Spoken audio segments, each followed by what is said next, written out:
Hello दोस्तों, आप लोगों का स्वागत है हमारे चैनल DXabilitical लर्निंग में। दोस्तों आज इस वीडियो में आप लोग को बताने वाला हूं दो एनर्जी मीटर से हम एक मोटर को कैसे चलाते हैं, इसका कनेक्शन कैसे होता है, आज इसी के बारे में बताने वाला हूं।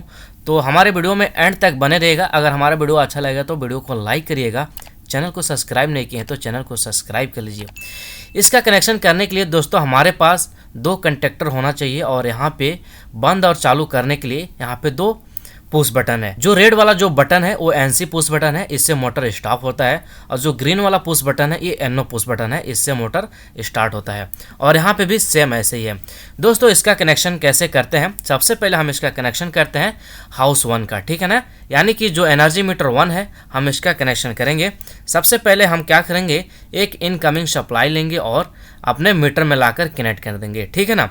एक टर्मिनल में हम कनेक्ट करेंगे फेस को और दूसरे टर्मिनल में हम कनेक्ट करेंगे न्यूट्रल को। यानी कि जहाँ पे न्यूट्रल कनेक्ट होता होगा वहाँ पे हम न्यूट्रल कनेक्ट कर देंगे और जहाँ पे फेस कनेक्ट होता होगा वहाँ पे हम फेस कनेक्ट कर देंगे, ठीक है ना।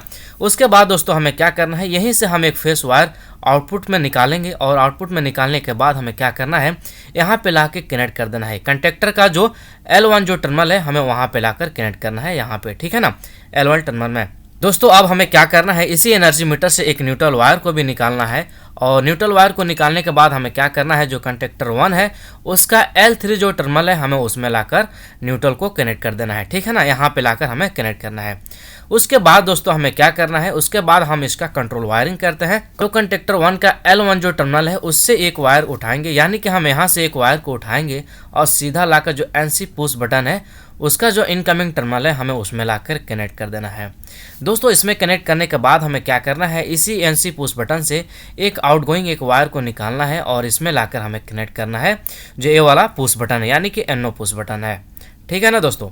उसके बाद हमें क्या करना है, हमें इसी NO पुश बटन से एक आउटपुट वायर को निकालना है और सीधा आउटपुट वायर को निकालने के बाद हमें क्या करना है, 2 नंबर कंडक्टर का यानी कि NC टर्मिनल है, 21 नंबर टर्मिनल है, हमें उसमें लाकर कनेक्ट कर देना है यहाँ पे। इसमें कनेक्ट करने के बाद दोस्तों हमें क्या करना है, इसी कंडक्टर के यानी कि 22 नंबर जो टर्मिनल है NC टर्मिनल है, हमें यहाँ से एक वायर को उठाना है और सीधा लाकर हमें यहाँ पे कनेक्ट करना है। जो कंडक्टर 1 का A1 जो टर्मिनल है, कॉइल का टर्मिनल है, हमें उसमें लाकर कनेक्ट कर देना है। दोस्तों इसमें कनेक्ट करने के बाद हम क्या करेंगे, इसी A1 टर्मिनल से एक वायर को उठाकर इसका जो NO टर्मिनल है यानी कि 13 नंबर जो टर्मिनल है हमें उसमें लाकर कनेक्ट कर देंगे।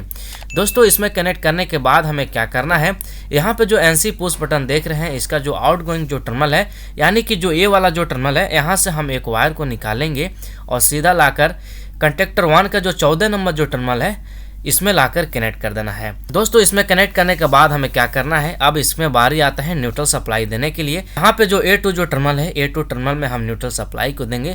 तो हम न्यूट्रल सप्लाई भी यहीं से उठाएंगे, जो कंडक्टर 1 का L3 जो टर्मिनल है यहाँ से हम एक न्यूट्रल सप्लाई को उठाकर कंडक्टर 1 का जो A2 जो टर्मिनल है हमें उसमें लाकर कनेक्ट कर देना है। इस तरह से दोस्तों कंडक्टर 1 का जो कंट्रोल वायरिंग है ये फिनिश हो रहा है, ठीक है ना। उसके बाद दोस्तों हमें कनेक्शन करना है हाउस 2 का, यानी कि जो हाउस 2 का जो एनर्जी मीटर है हमें उसका कनेक्शन करना है। तो हमें इसमें भी ऐसा ही करना है जैसे कि हम कंडक्टर 1 में हम कनेक्शन किए थे, वैसे ही हम कंडक्टर 2 में भी कनेक्शन करेंगे। तो हम सबसे पहले इसमें क्या करेंगे, एक इनकमिंग सप्लाई दे देंगे सिंगल फेज का, रेड और न्यूट्रल लाकर हमें मीटर में कनेक्ट कर देना है। इसमें मीटर में कनेक्ट करने के बाद दोस्तों हमें क्या करना है, एक फेस वायर को उठाना है और फेस वायर को उठाने के बाद हमें क्या करना है, कंडक्टर 2 का L1 जो टर्मिनल है हमें उसमें लाकर कनेक्ट कर देना है।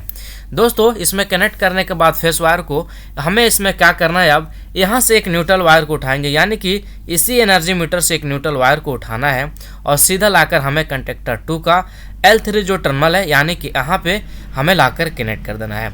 दोस्तों यहाँ पे कनेक्ट करने के बाद हम क्या करेंगे, इसी कंडक्टर का यानी कि कंडक्टर 2 का L1 जो टर्मिनल है हमें यहाँ से एक वायर को उठाना है और सीधा लाकर जो A वाला NC पुश बटन है हमें इसमें लाकर इन कर देना है, इसमें लाकर कनेक्ट कर देना है। इसी NC पुश बटन से एक आउटगोइंग वायर को निकालेंगे और सीधा लाकर हमें ये वाला जो पुश बटन है NO पुश बटन उसमें लाकर कनेक्ट कर देना है। इसमें कनेक्ट करने के बाद दोस्तों हमें क्या करना है, इसी NO पुश बटन से एक आउटगोइंग वायर को निकालना है। दोस्तों आउटगोइंग वायर को निकालने के बाद हमें क्या करना है, सीधा हमें यहाँ पे लाना है, ठीक है ना। जो कंडक्टर 1 का जो NC जो टर्मिनल है यानी कि 21 नंबर जो टर्मिनल है हमें इसमें लाकर कनेक्ट कर देना है। दोस्तों इसमें कनेक्ट करने के बाद हमें क्या करना है, कंडक्टर 1 का जो NC टर्मिनल है यानी कि 22 नंबर टर्मिनल है उससे एक वायर को उठाना है। उससे एक वायर उठाने के बाद हमें क्या करना है, कंडक्टर 2 का A1 जो टर्मिनल है हमें उसमें लाकर कनेक्ट करना। दोस्तों A1 टर्मिनल में कनेक्ट करने के बाद हमें क्या करना है, इसी A1 टर्मिनल से एक वायर को उठाकर 13 नंबर टर्मिनल में कनेक्ट कर देना है जो कि NO टर्मिनल है। दोस्तों इसमें कनेक्ट करने के बाद हम क्या करेंगे, ये वाला जो NC पुश बटन देख रहे हैं इसका जो आउटगोइंग जो टर्मिनल है यानी कि ये वाला टर्मिनल है, इससे एक वायर को उठाना है और सीधा लाकर कंडक्टर 2 का जो 14 नंबर जो टर्मिनल है उसमें लाकर कनेक्ट कर देना है।